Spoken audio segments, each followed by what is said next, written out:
parents, like, it was almost like it felt like you were about to take an exam to just simply ask to go to the mall. You'd have to come up with a plan. You have to, you have to say that, like I used to have to say, I'm going with one of my other friends who I know is Nigerian. So, say you're going with someone else who is African so that your parents will trust them. Today, we will discuss Black males in underrepresented spaces, leadership in medicine, and traditions that we will continue into our future generations. And without further ado, I want to welcome Sam Ndukwe to the Friend Zone. Thank you, brother. Thank you for having me on your podcast. Really excited to speak with you. Yes, sir. Yes, sir. Now, bro, let's go back down memory lane a little bit. How did we first meet, man? Do you remember? Yes, we met, I believe, in the National Society for Black Engineers, which was pretty much our Black engineering club back at UNC. I believe I was a freshman, and you were a sophomore or a junior? Junior, yeah. Junior, Yep. okay, yeah, you were a junior. And I think that's how we initially met, and we just connected, I think, because we're both West African and connected on that, both trying to be engineers initially. Mm-hmm. Something like that. You know what's funny? That NSBE meeting was actually at another club meeting, the Oasis meeting, which is, the one that they have usually at the beginning of the semester to garner interest for the club. And they pretty much allowed me and my friend Brandon, who was one of the co-founders of the club, to just present and kind of pitch this new club that we were recharting on campus. And like you said, we were both interested in engineering. Funny thing is, I was just interested in STEM, and that's what essentially the club catered to. And you were talking about possibly going into engineering, and I guess that kind of was what sparked the relationship. But besides that, man, you mentioned NSBE, also Oasis. During your time there, how was it being part of the African Student Organization? Yeah, so for those listening who aren't familiar with Oasis, pretty much our African Student Org at UNC Chapel Hill. And honestly, I really enjoyed Oasis. I was more involved in the initial college years, but I participated in a few of the African nights and went to some of the events, and I enjoyed it, man. It was great to, I think, engage with students who, even though most of the time you run into Nigerians just in these clubs, but I feel like our organization, though, it wasn't just Nigerians. There's, Ghanaians, people from Congo, Cameroon. It was different African countries represented. So I really enjoyed it, meeting different people. It was fun. I think it kind of just switch up kind of the cultural experience at UNC. It'd be like, oh, snap. There's a decent amount of, representation here. Yeah. So I enjoyed the club, man. It was great. It was fun. Yeah. Nah, Nigerians, y'all just deep. Funny thing is, today that we're recording is Ghana Independence Day, but still, you want to take this day away from me. Congrats, my brother. Nah, appreciate it. Ghana is... For the next 3 hours, you can say that your jollof is superior, but... Yeah, God, just 3 more hours for the end of the day.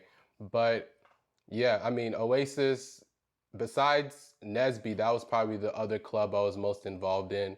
Definitely had some great memories, African Night.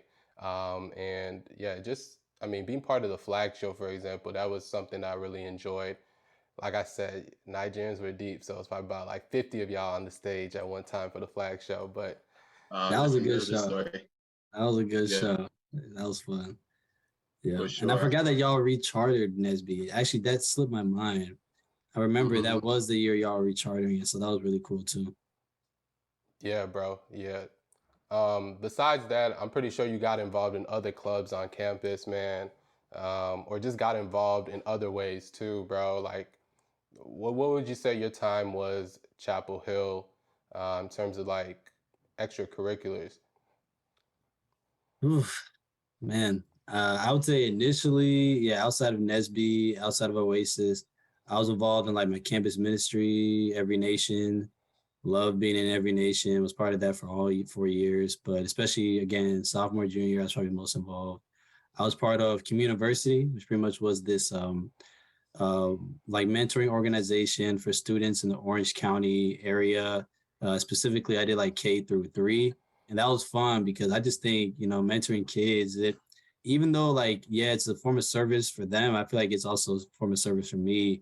I think it's like looking in a mirror sometimes. You're seeing these kids who have all these dreams and passions. It just kind of reminds you of like, when you were that age, and they're always teaching me something. So I did that all 4 years too. I was really heavily involved in that. In addition to that, I mean, I was always just kind of showing up at stuff, even if I didn't necessarily join an organization. Before I decided to go pre-med, I was part of a pre-PA club.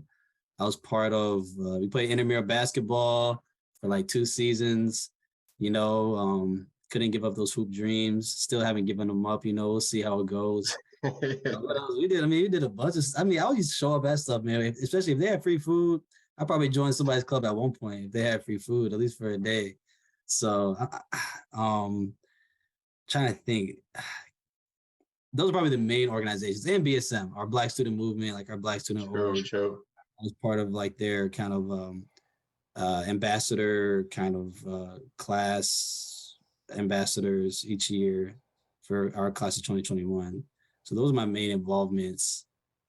Yeah, those are the main ones. Yeah. I mean, there's a couple others that I think you were involved in that you maybe didn't get to mention right now, but there's minority. What are you thinking about?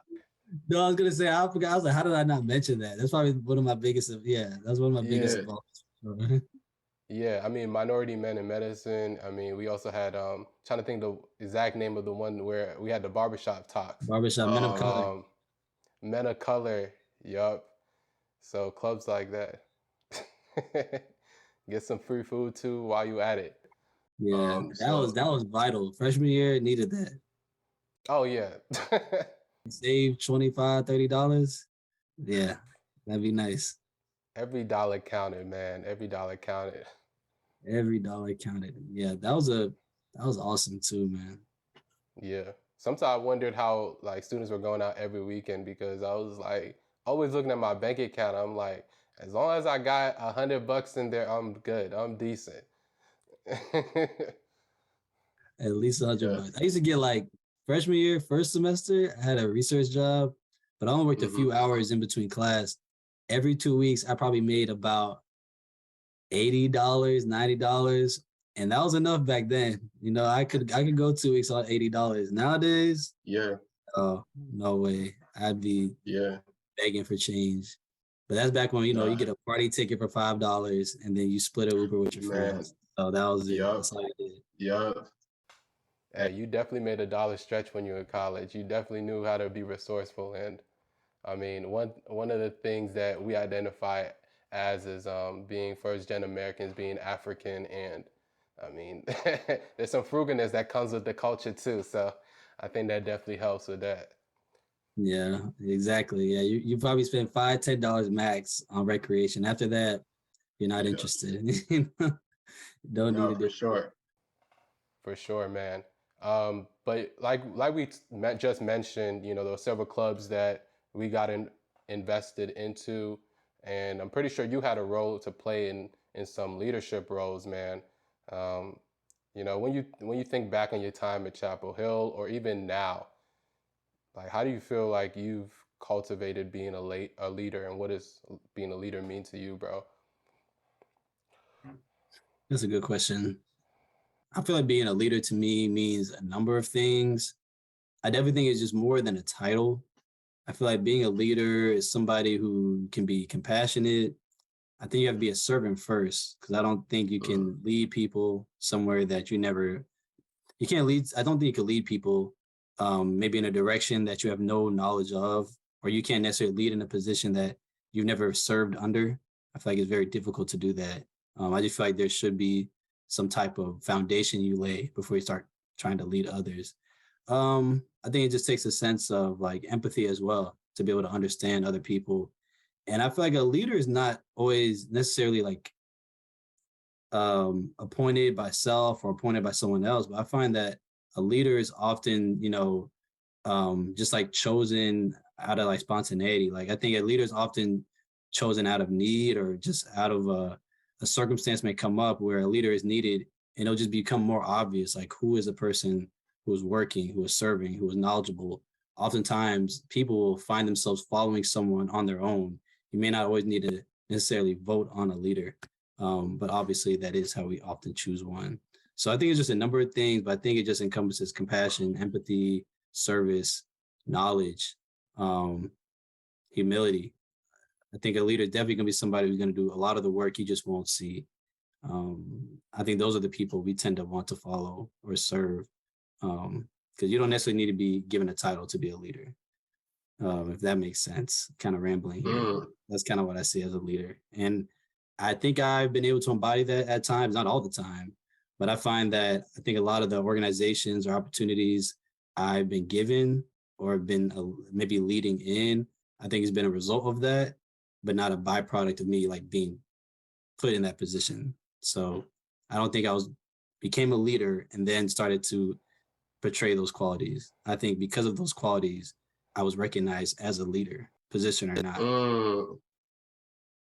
Bro, that's very interesting, man. Like, I didn't even think about that. How like people who are leaders don't necessarily have to have the title.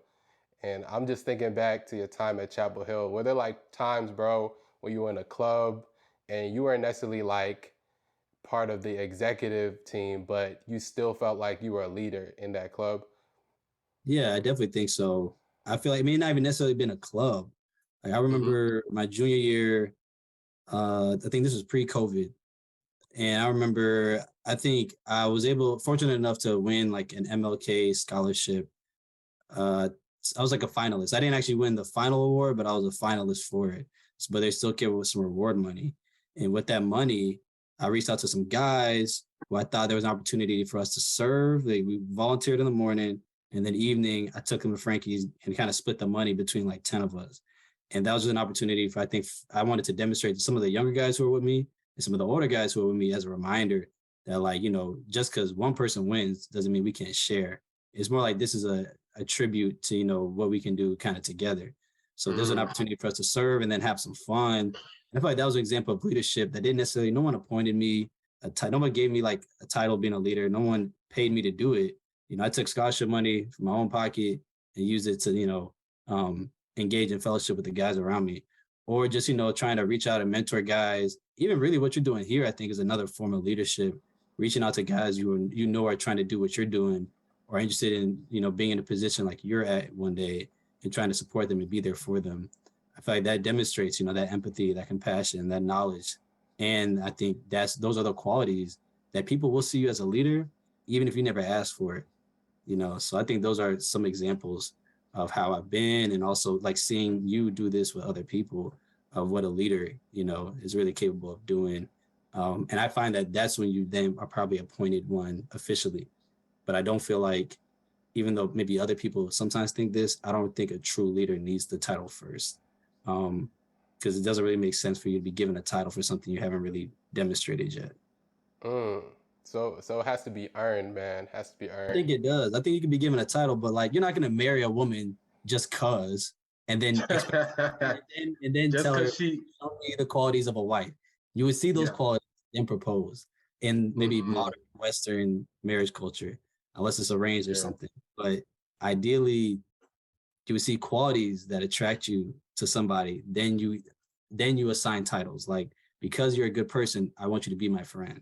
Because you're a wonderful woman, you may then propose to a woman you want to marry. Because you demonstrate the qualities of someone who works hard and leads and is honorable and trustworthy, I would think you would make a good leader. You know what I'm saying? It doesn't really make sense, I think, to do it in the reverse. Bro, that makes perfect sense, man. Just because you're a woman and we get along doesn't mean I want to date you, I want to marry you. You're just another friend. There's qualities that you have to exemplify. If you want to get married, you better show your qualities of wifeness beforehand. Yeah, exactly. I agree. Like, even as us wanted to be, hopefully husbands one day, we need to show that we're willing to lead a household, right? Like, I'm gonna tell a woman, like, just because I'm me, you should want to marry me. I would hope that she would recognize qualities that I demonstrate, and then trust that I would be a good husband, I'd be a good father, that type of thing. Bro, before we continue, man, I just gotta ask you again. How old are you?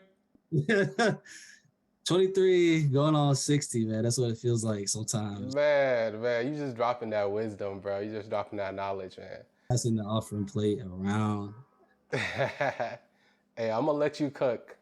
No, I mean, I love our conversations though. I feel like, we can't often have the space to have these conversations, especially as Black men. I don't have these conversations with a lot of people. So it's nice when we get to have the chance to sit down and even do this, on a public format like this. So yeah, I'm really grateful for it. No, for sure, bro. And I mean, you just mentioned being a Black male, and I mean that's maybe a nuanced aspect of leadership, but like, I mean, both of us are Black males. Do you feel like it's a little bit different to be a leader as a Black male? Do you feel like, we shouldn't look at it anything separate from what any other race or any other background would assume leadership as? Whew, that is a loaded question. Hey, it's a mouthful. That is a good question. You, Coach, that's probably the question of the night. I think I'd be remiss if I said that, leadership shouldn't be catered to, cultural differences or ethnic or racial differences. Because I think you have to consider, history and culture when thinking about maybe leadership in certain communities. I think especially in a Black community. I think there's so much stigma surrounding just Black men. I think there's also just so many stereotypes that limit Black men and honestly imprison us. I think sometimes in our own minds, I just feel like we're victims of stereotypes. So I feel like Black male leaders are essential. However, I also think Black men as leaders doesn't need to be some type of like extreme civil rights presidential aspiration. Like just because you're a hardworking Black man who maybe stays out of jail and is smart, doesn't mean you need to become Barack Obama. Like it doesn't mean you need to become the next LeBron James or the next Martin Luther King. Like it's okay to just be you. Because I find that Black men, we can't escape stereotypes, whether they're negative or even positive sometimes. Like it's not necessarily bad that, people desire for a Black man to become this cookie cutter Barack Obama. But there's so much more to Black men than these like 5 examples, either like criminal, ball player, president, doctor, lawyer. But other cultures, well, at least our white counterparts, nobody really, you could be anyone you want. You could be any type of guy. I just feel like Black men, we should also be given that same opportunity to be who we want to be. But I agree. I do think we need to be leaders because I think so many of our population specifically is suffering, either behind bars, financially, or due to educational disparities. I just find that there is a lot of leadership needed to set examples for those that are going to come after us. Because for a lot of us, maybe we're the first ones to either go to college, first ones to go to grad school or med school. I mean, we're doing things that our parents can't imagine. So it's awesome. But I also don't think it needs to stop with us. So I think we also need to pouring into others. As we fill our cups, we need to still be pouring into other people, lifting as we climb. Because, I mean, yeah, it's been 60 years since the Civil Rights Act has passed, but as a community, of course, we're still struggling immensely. Yeah, and that's all well said, bro, but I gotta know, out of those 4 or 5 careers you just listed, which one are you trying to pursue? You trying to be the baller rapper?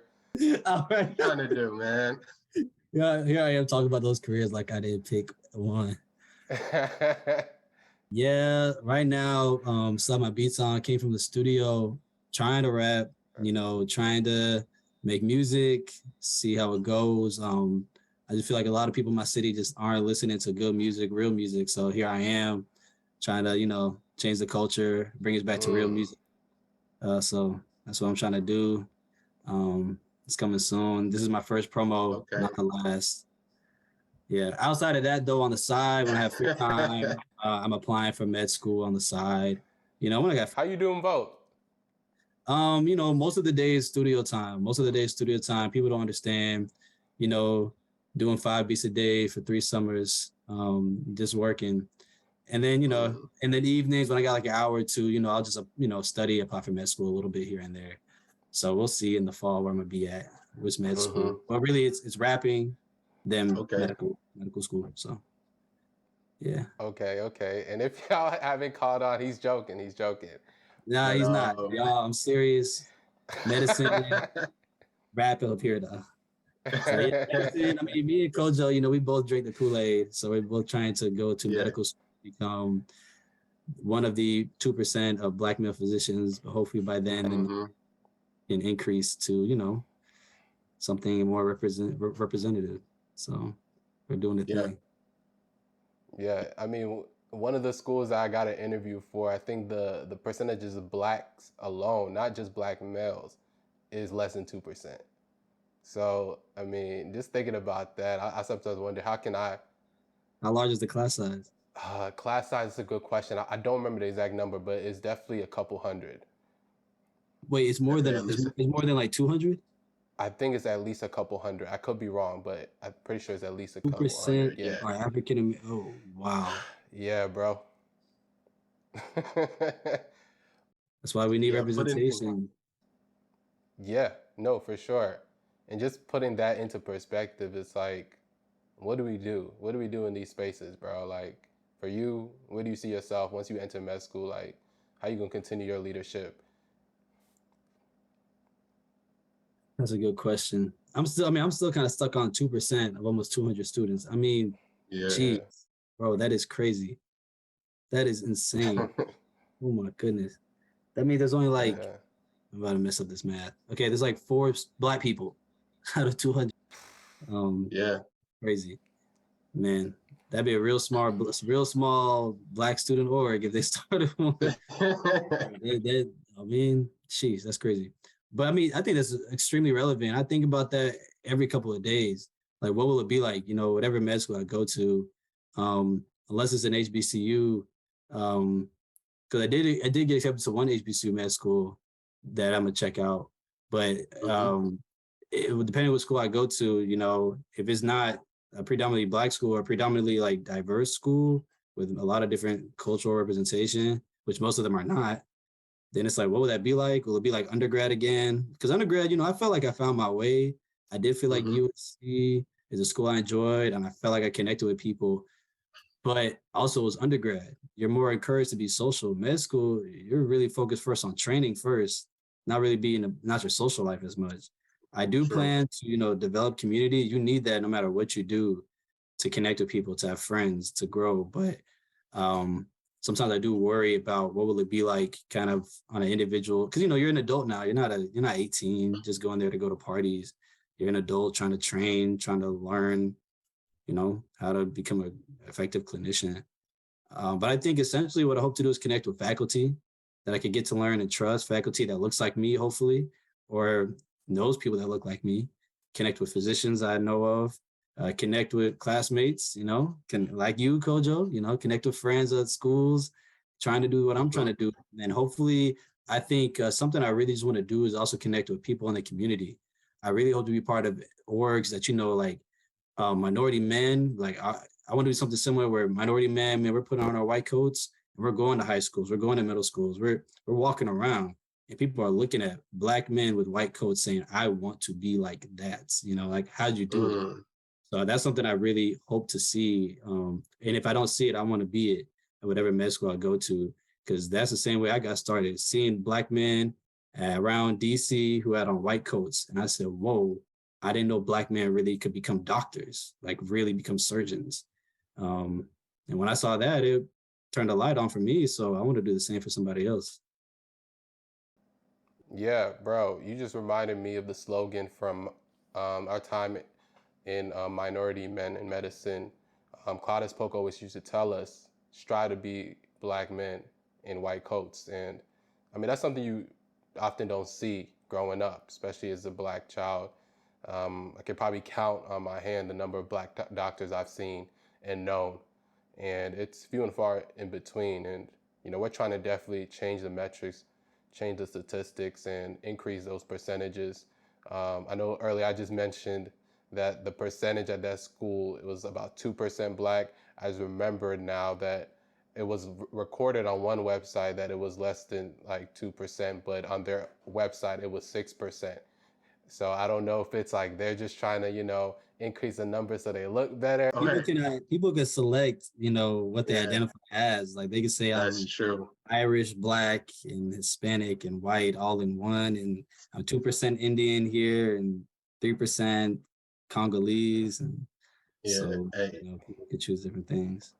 Hey, even if I was mixed, man, and I got an ounce of Black, I'm just choosing Black.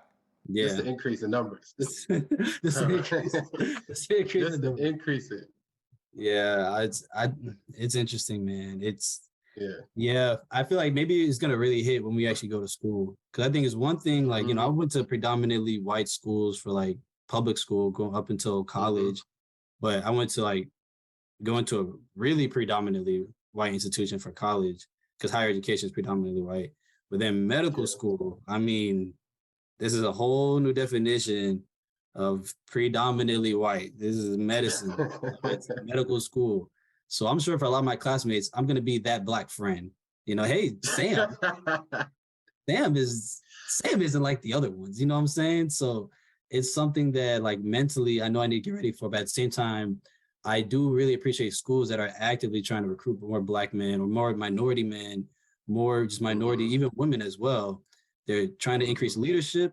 Some schools I saw are electing new deans and professors of color. And that's not necessarily like, that doesn't mean they're done working up. Well, we got 2 new Black deans and 2 new Black professors. All right, see y'all in 20 years. Let's see what happens. Like, but schools that I feel like are actively trying to physically and also maybe like administratively make changes so the students can actually get a sense like this school is different. This isn't the med school from 1985, that's ranked number 3 or number 4 or whatever, but it's not really actually a diverse quality institution. I think there are some institutions I'm really seeing change, and you see that at interviews and stuff, but I do think we have a duty to really lift as we climb and hopefully, inspire others. Because like you said, I didn't see a Black male doctor until I was 20. So going to med school is like going to the MBA at first. It's just something I thought people did on TV, not really actually do. Yeah. And I think even beyond medicine, like I saw some statistics that there's a lack of men in the heal industries, which I think is health, education, administration, and I want to say leadership is what the L stands for. We need more men, especially when I think about education. And that's something I know eventually, once I'm done with medical school, I'd want to get into to give back to other students, maybe other students that look like me, who don't have that direction to pursue something academically, but know they want to achieve academically. I think having those leaders in those spaces is definitely going to be important going forward, man. Definitely. I mean, that's true. I definitely think you also have to educate. I don't exactly know the extent to my, teaching or educational involvement, but I know I would like to also be, a professor at some point. I don't know if I want to do academia or not yet, but I do know I just want to inspire people the same way I was, because I think it's life-changing. I think that's what you're alluding to. Yeah. No, that's it. You got it 100%. Kind of want to double back on something you mentioned about connecting in medical school. I think that's very important, and maybe not an aspect of leadership we always think about. You got to be able to plug in with your community before you can qualify yourself to maybe be that leader. But also, let's talk about connecting back to our roots. We're both first-gen Americans. I came here when I was an infant, about 6 months old, to the States. I think you were born here, but still Nigerian bred. How was it, man? How was it growing up here with that African culture in the background? Yeah, it was hard. I think I think my culture is such a big part of my identity. I don't think it defines me completely, but I think it is like defining characteristic of who I am in some aspects. I really think I appreciate the fact that I've been able to like go back to the village several times. I've been able to visit where my father grew up, where my grandfather lived, where my great grandfather is buried. These are all places I can point to, and I can, if I needed to go back now and point to it, I could show somebody. I think there's just so much power in being able to physically go and see where you're from, see your family. I think that's, that's not necessarily a privilege that a lot of people get to have, especially a lot of the people in the African diaspora don't really get that opportunity, even if, their family may be more directly linked to an African country. I have friends who just have never been back just for a number of reasons. They just never have been back to whether it's Nigeria or Congo or Ghana. But I'm glad, like, despite not really having money growing up, a lot of times my dad just really emphasized that. If anything, he would save and make sure to take out money just for us to go back and see where we grow up. And I think as a kid, I didn't fully comprehend the importance of that. But the older I've gotten, I just realized how valuable it is to have that sense of identity, that confidence, I think, in who I am. And I think also just that knowledge and that just security. I just feel like it's given me a sense of just identity that has really kind of kept me from, I think, getting too distracted in places like college or, trying to figure out what I want to do in my life. I always felt like I've had a better understanding of who I am. So it's either to decide what am I going to do with myself. Man, yeah, no, that African identity, I mean, it definitely grounds you, I feel like, and it seems like for your family, your dad definitely wanted to make sure that you were connected to your roots and know where you came from, those humble beginnings, and then it's brought you to where you are, where I feel like you still remain humble, even though you've accomplished a lot already in your 23 years of life. I want to take a quick aside, man, and talk about other things that connect me and you. I'm Ghanaian, you're Nigerian. I mentioned today's Ghana Independence Day. Yes, congrats. Man, we share a little bit of the same culture, but I want to see which one is better in certain aspects. If you catching my drift. Yeah. For today, I'll let you get away with saying that your jollof is better today. It's your day. I'll let you get away with it. But tomorrow, I'm gonna have to disagree with you, my brother. I'm not crazy. able to agree with you on that, bro. I just can't. Hey, you know what? That's fair. I would say the same thing for October 1st, man. I say the same thing. Y'all can have your Independence Day. To claim the jollof rice. All right. Today, I'll give it to our sort of neighbors. I think Benin and Togo separate us, but sort of African neighbors. But I believe we discussed that I think jollof rice actually originated in, was it Zimbabwe? Where was it? Where did it originate? Oh, no, Senegal, not Zimbabwe. Yeah. Mm-hmm. Senegal is where it actually originated, but I've never actually heard anyone from Senegal advocate for their country regarding this. We will just have to recognize, but it has been, I guess, passed on. Yeah. No, we definitely fight over a dish that it didn't even originate in either of our countries. I got a question for you. Yeah. So they talk. I remember I saw this poll this poll on the news, and it was kind of just a survey of I think it was at countries with the most doctoral immigrants. Nigeria, I believe, ranked really high. Like it's like, and I think they actually compared it to just African American doctors, like with PhD, MD, doctorate degrees. And the Nigerians had a lot. I mean, it's also a lot of us here, but a lot of Nigerian immigrants have doctorates, but I'm sure it's also probably similar numbers for other African countries like Ghana. But how do you feel as, West Africans getting doctorate degrees? Do you feel like there's just an expectation, kind of that stereotype is seeming to show its head, but do you feel like there's an expectation for you to get a doctorate degree? Did you feel like you had to get a doctorate degree? Do you feel like, and my last question is, do you feel like your kids, God willing, your children, well, do you think they'll have the same pressure like we did? Not saying we didn't have to, but it's like, if you're going to do something, you're expected to go all the way, Do you feel like same kind of pressure? It's like, okay, if I'm going to pursue anything, it's got to be all the way. Yeah, man. I actually do think so. Whether my dad wants to admit it or not, I really think that there is that expectation to pursue something in the STEM field, but specifically in the medical field. Just just recently, my dad has told me, if you don't want to pursue medicine, that's fine. I just want you to do well, be successful. But then once I started getting into the med school process and, fortunately was able to get a few acceptances, it seemed like he was getting invested into the process, trying to, I mean, of course, I would go to him for advice to ask him what his opinion is on certain schools, what I should be looking at. But it's almost like he was ready to decide, oh, yeah, you should go here over here because of this reason. And I'm like, hold up a second. This is my decision. This is still my life.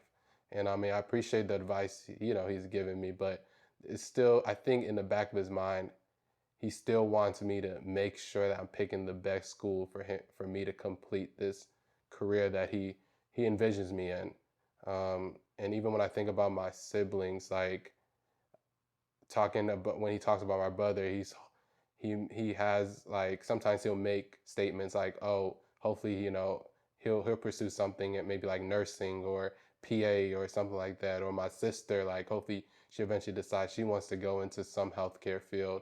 So it's very interesting that even though as you get older, they give you a little bit more leeway in terms of what you want to do, still in the back of the mind, I feel like they reveal their inner maybe intentions for you. So I think that's always been there.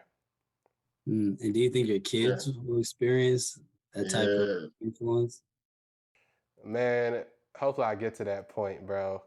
I think, especially with you being a doctor, do you think, Nah, it's funny because I was just talking to another med school student right before we started talking, and he mentioned, his kids like possibly going to UNC, but even if they did, he wouldn't try to force them into medicine. And I think that'd be the same for me. Like, if my kids decide to even go to school, or go to like pursue higher education, I should say, sure, I would want them to pick a degree that's going to be worth the money they're going to be spending. But it doesn't necessarily have to be in medicine. I think at the end of the day, the intangibles that we're taught, to work hard, to stay diligent, to be smart with your money, stuff like that. Those are the things I try to instill in them. But at the end of the day, I expect them to make their own decisions. I think that's maybe where I would sway away from my parents a little bit, because I feel like they still kind of baby me a little bit, even though I'm like already close to 30 now, you know what I'm saying? So yeah, those are probably where I'd kind of sway away from that. I got you. Yeah, man, I agree. I think I share similar sentiments. I think for me, initially when I came to college, I thought, this was the way you had to go to college because that's what we're told, especially if you come from an immigrant household, you're going to college. It's not really a question of do you want to, it's when, and then what are you going to study?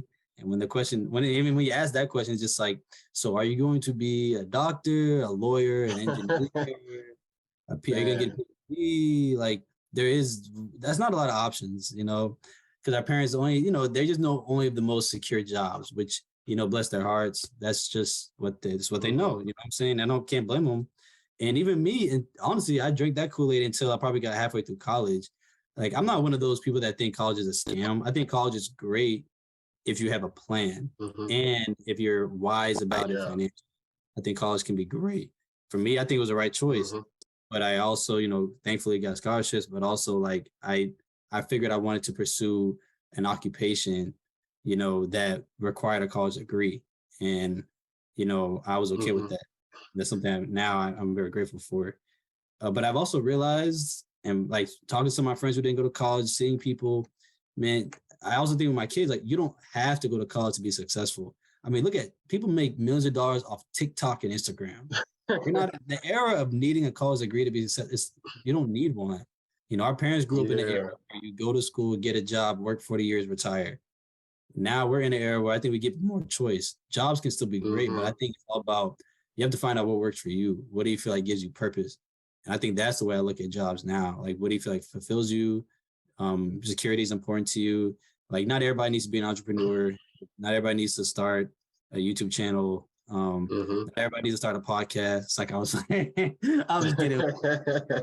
Yes, I was kidding. No, I think not everything necessarily that doesn't need to become everybody's occupation. You can also just love to do things for fun, for hobbies, or it can be a small business. Nothing's wrong with that too. I love seeing small businesses blow up, but I do feel like sometimes people operate in the extremes. Like, okay, forget college, take your money, invest, and all those Forex people real quiet now. I haven't heard from them in 3 years. Since COVID, I ain't heard nothing from no Forex person. And at the same time, people are like, oh, school would guarantee success, so take out $100,000 in loans. That's not true either, especially for like, I'm not even gonna say any degrees, but certain degrees just do not seem to generate a certain standard income. But I just think it depends on what you want to do. And then I think if you decide to pursue medicine like us, I just hope my kids decided they thought about it like I did, like you did, because my parents similarly, it didn't need to be medicine, but STEM, they pretty much expected it, something around STEM. They liked public health too, which is what I studied. But they also, when they heard medicine, they were just like, whew, good choice, good choice, good choice. Their eyes lit up even more. Yeah, they're like this. They're like, okay, they're like, what do you want to do? Okay, that's cool. You can do something else. And I thought, okay, I think I want to be a physician. They're like, that's a great choice. That's a good choice. That's a good choice. Yeah, I like that a lot. They want to say, they want to see that white coat ceremony and be like, wow, yeah, I am the parent of a doctor. Exactly. I was just thinking about those memes where you see the African parent trying to like compare their son to your cousin. Oh yeah. You know what I'm saying? I just envision your parents doing that. Oh yeah. No, but we're the cousins they're gonna compare to though. It's gonna be like, yeah, your cousin Kojo. He's in medical school. That's what your dad's gonna be saying. Yeah. Yeah. What your uncle's gonna be saying to like, about you. And be like, oh man, you should go to med school. When I decided to go into to apply for med school, and some of my family members found out, tell me why a bunch of my little cousins were telling me their parents kept telling them to come talk to me. Like, you see, Sammy's applying for med school. You need to go take the MCAT. Like, Sammy, mind you, some of them are in high school. Some of them are in high school, and their parents are telling them to come talk to me. I didn't even get in nowhere yet back then, Thankfully now, I got into some schools, but back then, I was like, you don't know how it's gonna go. Yeah. They just heard I was trying to go to med school, and they just flipped. They were just like, oh no, my kids need to go to med school. So I told them, I'm sorry that your parents are gonna act like that, but hey, it is what it is, right? Yeah. And I think even what we're saying now kind of goes back to what we're talking about, leadership. I think in a lot of like African culture, like leadership is defined by the prestige of your job, your title, your career. But we're trying to redefine that a little bit. And I think when we have our children, we'll be able to do that, just knowing what it's like here in the States. And the fact that there's different ways for you to become accomplished. It's not just following that professional track and getting maybe a white coat. There's different ways we can do that. Exactly. Personally, I prefer like an NBA jersey to wear every night, but I'll stick with a white coat for now, I guess. Yeah. No, yeah. On a serious note, I totally agree. I think prestige is overrated because I remember something my mom always used to say is that, millionaires get depressed too. These celebrities, you see them going crazy on TV every day. So like prestige and money is not going to guarantee happiness or fulfillment. And I think there's even a study that showed that after a certain level of income, humans will only get like marginally happier. I think it was around $80,000 for maybe like a single person. So, I mean, obviously scale that to a family size, but after a certain level of income, if your family is fed every day, you can go on little like dinners on the weekends. You could take a trip 3-4 times a year. You have a nice little car, nice little yard, safe neighborhood. I mean, how much happier will a Porsche or a Lambo really make you? Like, not really gonna make you that much happier. That's why I tell people don't pursue these crazy careers if it's not really what you want. My mentor told me that find your passion, work hard. Somebody will pay you to do it. So if you care about, somebody's gonna pay you to do it well. You know what I'm saying? But pursuing just something for money alone, obviously money's important. Like it's just up there with oxygen. You need it, but it's not everything. You know, there's so much more to just making money, because you might find yourself working 70 hours a week, make buku's dollars, but spend it when? You have no time to spend the money. Like you're just sitting there making money, and then you're doing the same thing everybody else does. And then don't even get me started on social media. Ugh, I don't even get me started on that. Start on what exactly? I'm just saying, like, I think when you look on social media, a lot of times you're going to compare the night you're studying, your little night in watching Netflix, chilling, which is most people's night.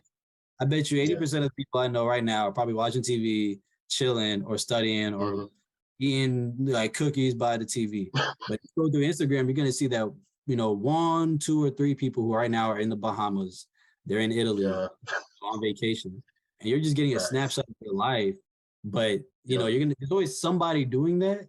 So every time you go to Instagram, you're thinking, look at everybody's traveling, everybody's making money, everybody has a Tesla, everybody got a new, you know, supercharged car, you know, big body Benz, you know, stuff like that. It's like, no, that's just a snap. That's probably 3 days out of the whole year that somebody's taking that trip. So you got to really focus on what makes you happy, you know, not what is going to impress people on social media. I just think social media, people forget that it's curated. Like it's not actually how people live. It's just every now and then people maybe do something glamorous. And you don't even know if they cried 5 minutes after that photo.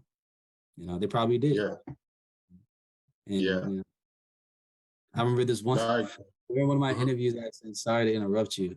During one of my interviews, I remember when the financial aid officer was going over like the curriculum, he's going over like loans and going over like housing. He was trying to explain how loans work. He was saying, please, please, please, if you take out loans, don't go and buy a big body Benz. Please don't. he said, please don't go buy a big body Benz. Please, I've heard it enough. Make sure you pay them loans, pay them loans back. Bro, that's gonna be my main priority after I'm done with school, bro. Like, get them loans paid off, because once you get them paid off, then it's your money. Besides paying taxes, it's your money. Go blow a whole bag. I won't even care. So, yeah.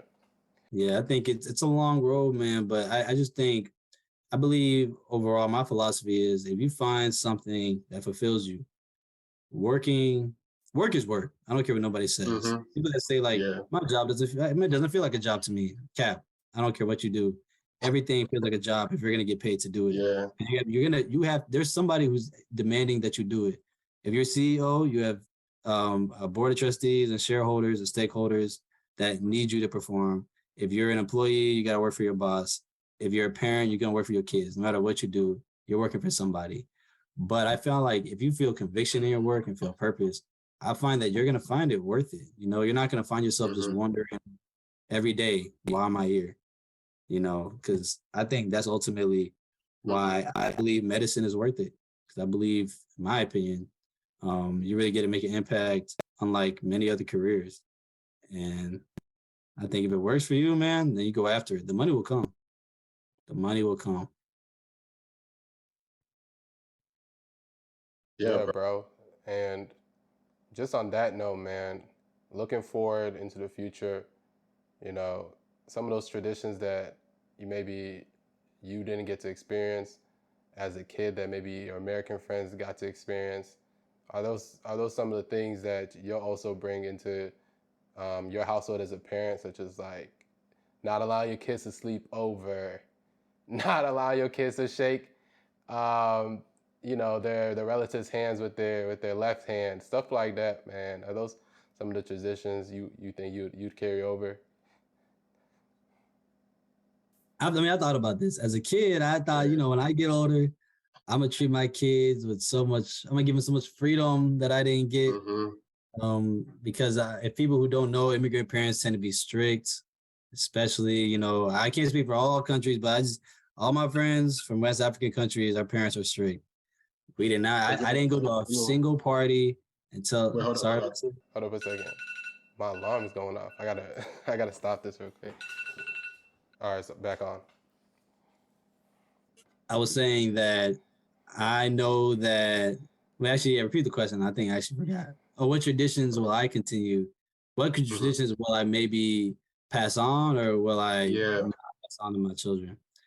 I think definitely certain traditions that I guess I didn't really participate in as a kid is like going to parties. Like I did not go to a single party. I mean, little birthday parties here and there, but I never went to like a party at night until I was 18 in college. So middle and high school, people just stopped inviting me to stuff because they knew I wasn't coming. A lot of times you're just not gonna go because immigrant parents, they just don't play that. When it's dark, you're in the house. And my parents, sometimes they'd even be so, I just think, unnecessary that even daylight savings, it gets dark around 5. For them, it still didn't matter. If it was dark, you're in the house. So even if I'm like, I'm trying to go to like a basketball game and they'll ask me like, why do you need to go when it's so dark? Like, because of daylight savings, it gets dark at 5 and the game's at 6. Like I can't control the, the rotation of the earth and the sun. It would just be stuff like that. That used to bother me. But at the same time, I do think my parents being a bit strict and having certain expectations, it pushed me to strive academically. Like they didn't settle for no C's. I've gotten some C's, yeah, but like for the most part, they did not. If I came home with A's, it was like, okay, good. Like they were happy, of course. They didn't tell me they're proud of me, but it wasn't like I'm gonna get a cake or something. They expect me to do well. It's like you should do well. You should not be in the back of your class. You should be at the top. And I do also think it did protect me from things. You never know. There's dangers in a lot of places, a lot of situations. I think especially as a young Black male, they just did not want me in certain situations. So at the same time, I did appreciate the fact that they wanted me home at a certain time. I didn't necessarily need to be at, certain people's homes or hanging out with certain people all the time. And, just certain situations I'm sure I've avoided because my parents tended to be a bit stricter. And it did give me a sense of discipline that I think helped me also when I got to college. Because when you get to college, it's free reign. You can do whatever you want, whenever you want. But I think if you haven't learned discipline by then, a lot of people, especially, I think at least, I don't know how many Black men I know didn't finish. I had friends and a few mentees who I was like trying to help out that after their freshman year, they had either transfer schools or they just never came back. So I do think as strict as my parents were sometimes, it did like protect me from dangers seen and unseen, and then also just help me remain like focused to strive to achieve something like going to med school.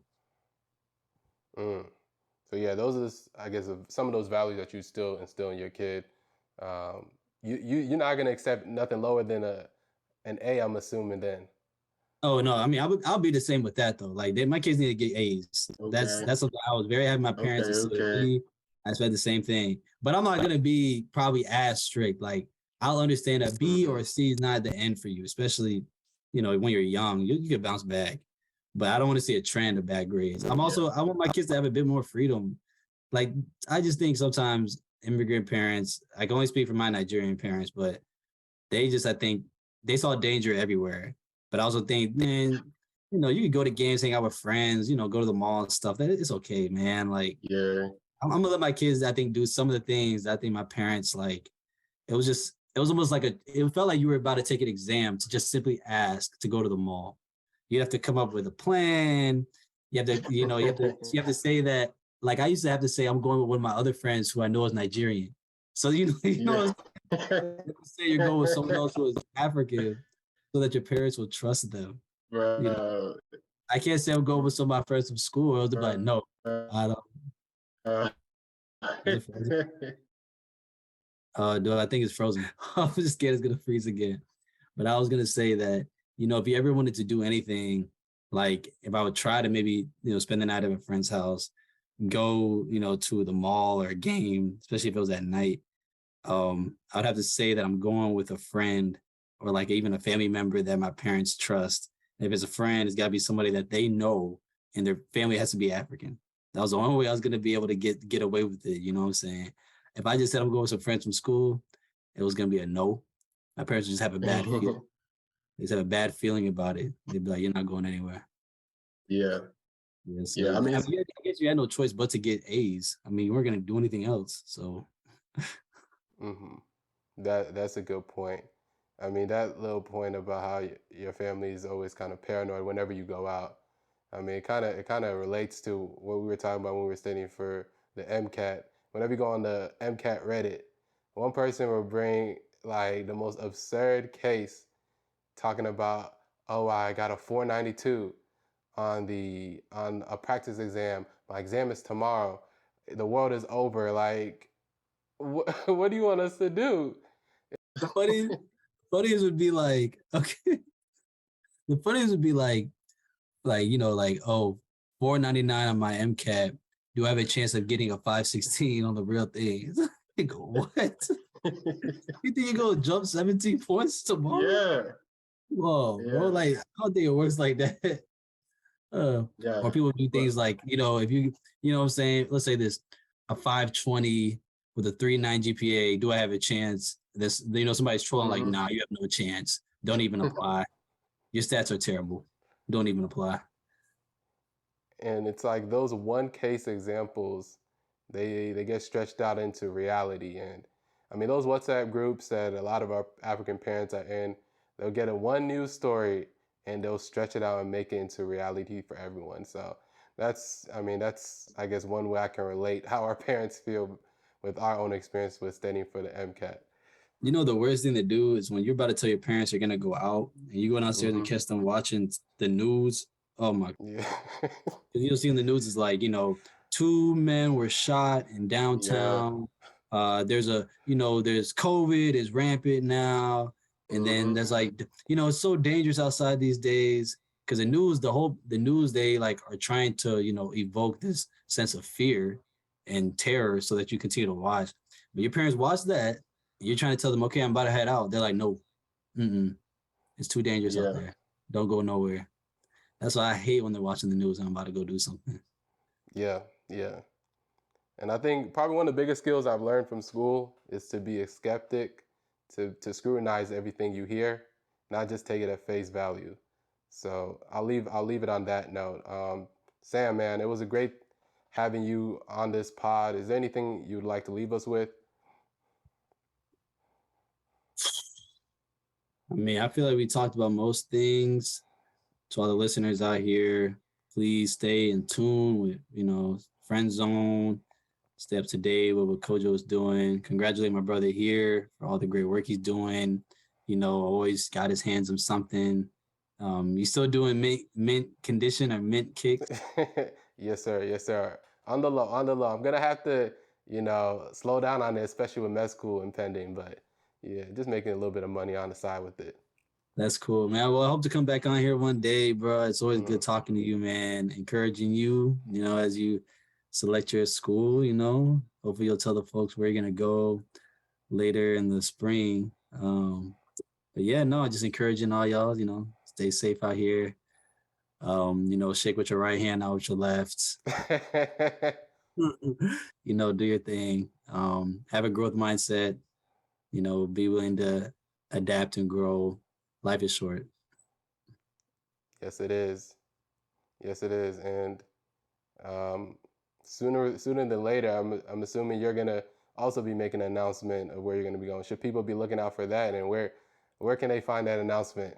Yeah, so I mean, the draft is what, June 4th, June. What's the draft? NBA draft this year. So yeah, stay tuned.